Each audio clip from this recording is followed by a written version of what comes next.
Channel को लाइक और स्वागत सब्सक्राइब अभिनंदन करें। हमारे चैनल में है। आज आप सबके बीच में बहुत प्यारी सी भोले बाबा की भजन लेके आई हूँ। हम दोनों बहनें मिलके।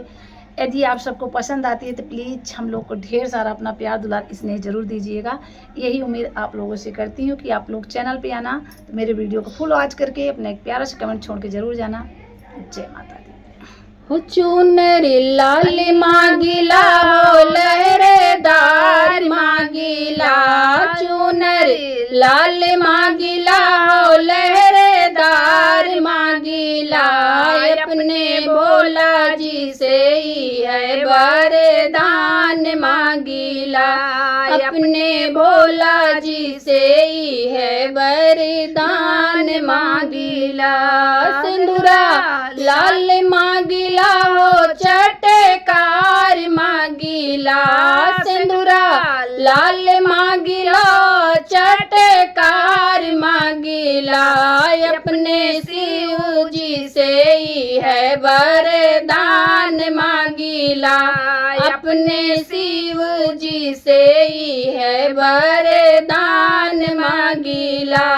चुनर लाल मांगिला हो लहरेदार मांगिला, चुनर लाल मांगिला लहरेदार मांगिला, अपने भोले जी से ही है वरदान मांगिला, अपने भोला जी से ही है वरदान मांगिला।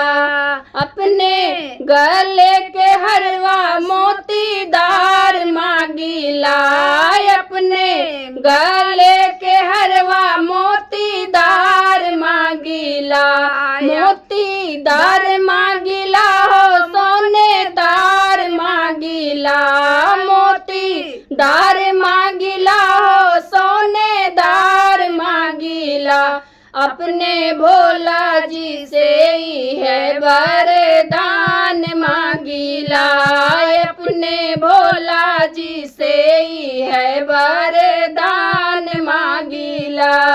चुनर लाल मांगिला हो लहरेदार मांगिला, चुनर लाल मांगिला हो लहरेदार मांगिला, अपने भोला जी से ही है वरदान मांगिला, अपने भोला जी से ही है वरदान मांगिला। अपनी बाहों की चूड़िया माला माल मांगिला हो, अपने बाहों की चूड़िया माला माल मांगिला, अपने भोला जी से ही है वरदान मांगिला, अपने भोला जी से ही है वरदान मांगिला।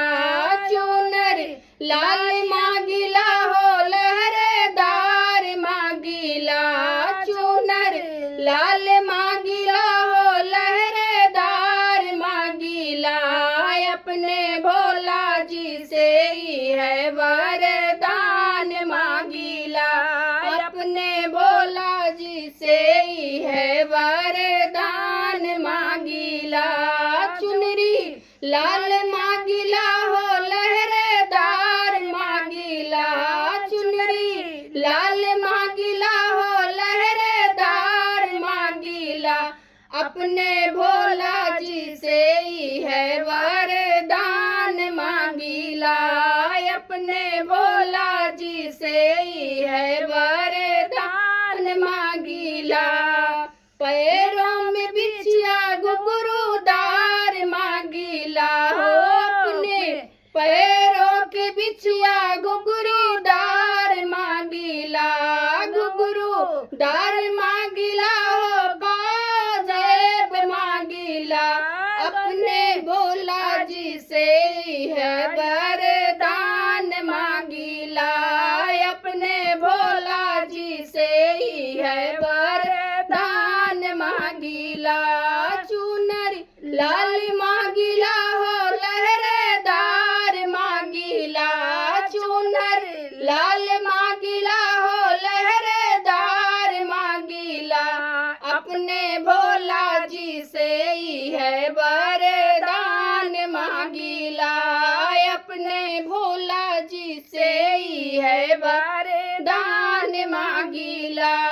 अपने गोदी के ललनवा सुंदर सुंदर मांगीला हो, अपने गोदी के ललनवा सुंदर सुंदर मांगीला, अपने भोला जी से ही है वरदान मांगीला, अपने भोला जी से ही है वरदान मांगीला।